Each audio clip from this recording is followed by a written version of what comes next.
looks defeated. He looks like he's given up. You could see that his teammates don't even believe in him anymore. His heart ain't in it. He has been completely demoralized.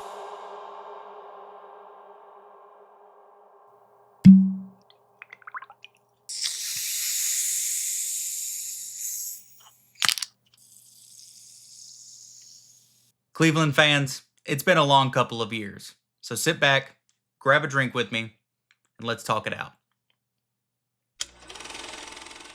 Flashback to 2017. Head coach Hugh Jackson is entering his second year with second-round rookie Deshaun Kaiser leading his team. Your group of receivers include Ricardo Lewis, Corey Coleman, Josh Gordon, Rashard Higgins, and Kenny Britt.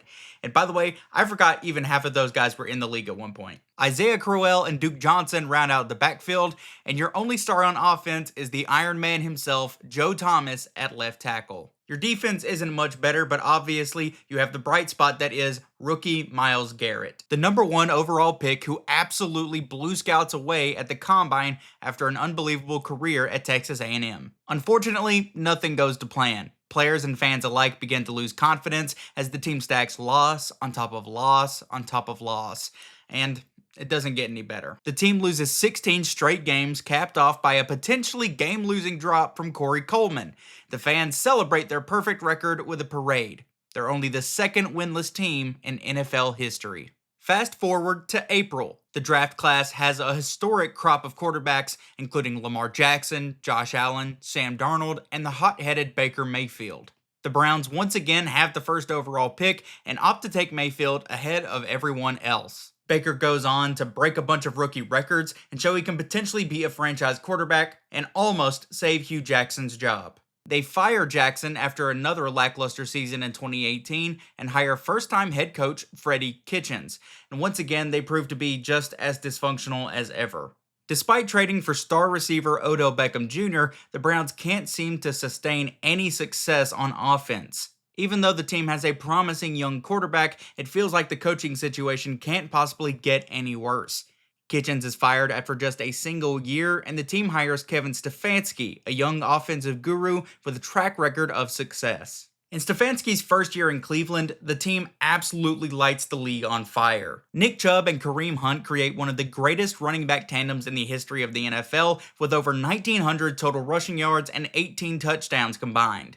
On top of that, Baker Mayfield emerges as one of the top quarterbacks in the league, throwing 3,500 yards, 26 touchdowns, and only 8 interceptions. The team carries that momentum into the postseason, defeating the division rival Steelers in an incredible shootout before losing a very tight game to the Patrick Mahomes-led Kansas City Chiefs. For the first time since the pre-Super Bowl era, it feels like the Cleveland Browns actually have a core of young star players that are capable of sustaining success for a long time.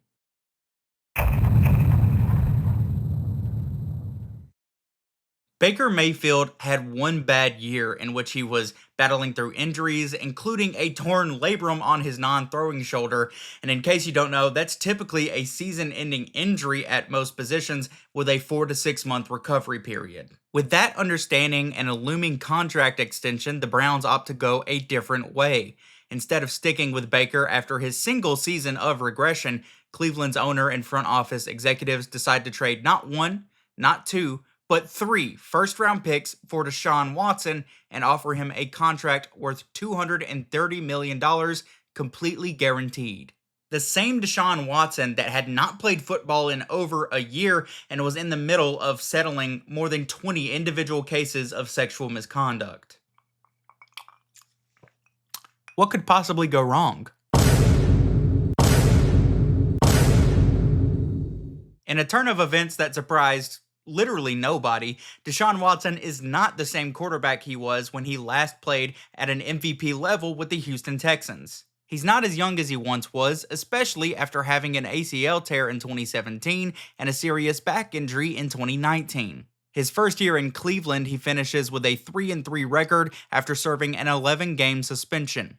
Later on in 2023, he tears his rotator cuff, and now, in present day, the year of our Lord 2024, Deshaun Watson will miss another full season after tearing his Achilles. Even before his injury, though, it is unbelievable just how steep of a cliff Deshaun Watson has fallen off of since his prime years.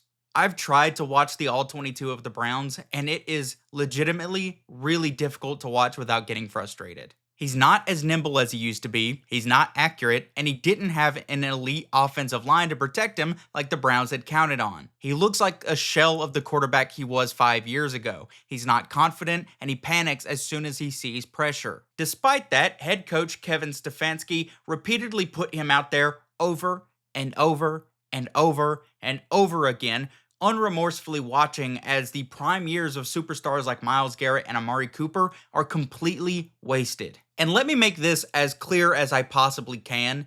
The Cleveland Browns fans do not deserve what is happening to them this year. Sure, they may have gotten a little obnoxious after tasting success for the first time in decades, but who can blame them? I mean, you'll never hear me shut up about it if the Giants are ever good again. But this is karma for everyone involved in the decision to actually trade for Deshaun Watson. And that includes head coaches, executives, all the way up to the owner. How could you trade for a alleged sexual deviant who never did anything for anyone that wasn't a Clemson University fan? And actually, now that I think about it, he's done more for his previous team than his current one. The picks that were sent to the Texans for Deshaun Watson include Kenyon Green, Will Anderson, Tank Dell, Damian Pierce, Kamari Lassiter, and Kalen Bullock. Just imagine how much better the Browns would be if they had Baker at quarterback plus all of those players or value equivalent players. I really think they'd be contending for the AFC North this year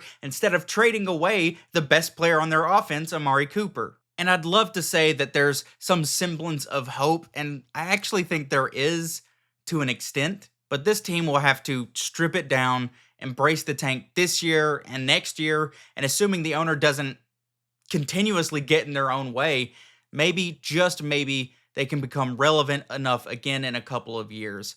But they're going to seriously hurt their own fans if they do that. Especially after seeing how the offense was able to operate with Jameis Winston, of all people, at quarterback. It hurts to know that the team could be so good, and yet they're not. That falls on the owner that paid Deshaun Watson all of the money, that falls on the executives that signed off on the trade, and it falls on the coach who refused to stand up for the rest of his team. But like a wise philosopher once said, the Browns is the Browns. Thank you all for watching this short video. I hope you all liked it. If you did, be sure to leave a like, comment, subscribe, all that fun YouTube stuff. As always, your support is greatly appreciated. And be sure to go follow me on Twitter at SecondReadFB. With all that being said, thank you again, and I'll see you in the next one.